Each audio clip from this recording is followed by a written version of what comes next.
JT Smith of the front office news checking in as the Bearcats lose on the road to Utah Valley 74-68 in a tough game, but a game that Utah Valley pretty much had control of from the tip. The Bearcats were down as much as 12 points. They got it down to 6 at the half. They tied it up in the second half very fast before the under 16-minute timeout, where Mark Madsen called timeout with about 17 minutes left in the second half. And after that, it seemed like the Bearcats were clawing and battling, but Utah Valley kept the lead, man. Victor Locken, he got in early foul trouble. He had 3 fouls in the first half. David Julius and Landers Knight did everything to keep the Bearcats in the game. They both had, David Julius had 19 points, and Nolly had 23. And they shot 16 of 49. Maybe their worst output per se on shooting, but on a roll you have to do that when people aren't hitting. And they gave the Bearcats a shot.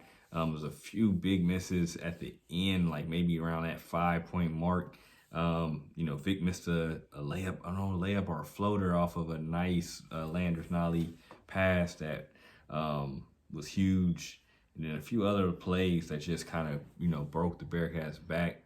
When, Micah Adams-Woods and Jeremiah Davenport, they shot 1 of 11 on the road. And that's huge. You need those guys to get you some buckets, or a few to chip in. When you lose by 6, you just need a couple more people just to chip in. I thought Dan Skillins, he wasn't as solid on defense as you would like, but I thought he played very good, solid on the offensive end. I think he had 7 points.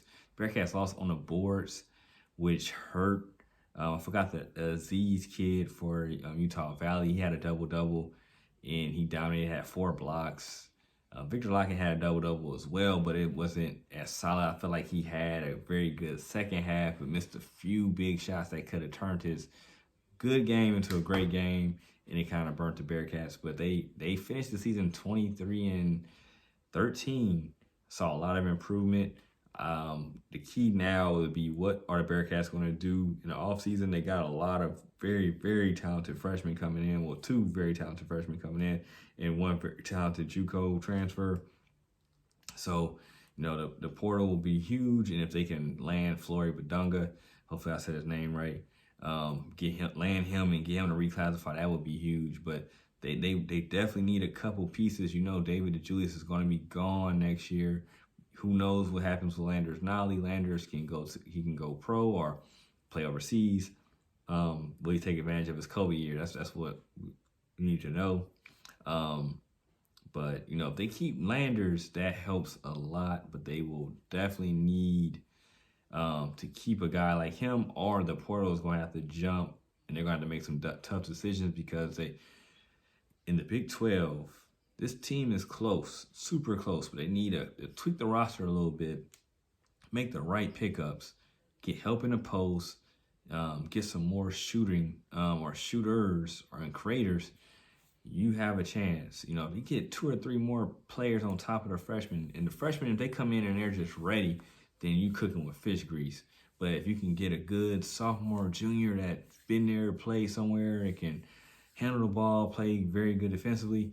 Because you just think about it, man. In the Big 12, if they can win 7 to 9 games in that conference, they can make the big dance. So we'll see, man. I'm proud of how they played. Reflect on this season. We will miss David DeJulius, one of my favorite Bearcats. Just good dude. I think he's just been super important to this program. The impact that Landers Nolly made on his team should not be discounted at all, even if he doesn't come back next year. So that's it, man. I got the recap already up. I'm going to attach this to the recap.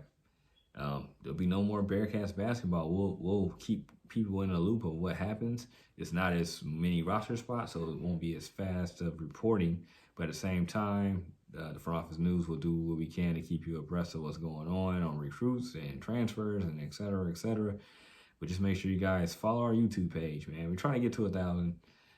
We're in the 3s now, trying to, slowly but surely creeping on to come up. but help us, and we greatly appreciate it. So, drop a like, share this with your friend, and we'll keep this dialogue up, man. Make sure you guys been checking out the pod.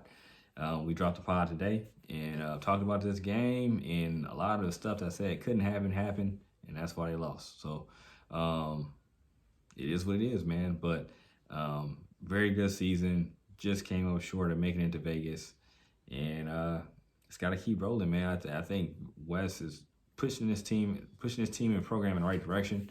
I think next year they can make it, but they have to make the right moves, and they got to make the moves that fit their culture and their style. If they do that, then the Bearcats can make the big dance. If they don't do that, then I don't even know if the NIT is a possibility next year. So we will see. We'll keep abreast of what's going on. And I'm JT Smith, and I'm signing out.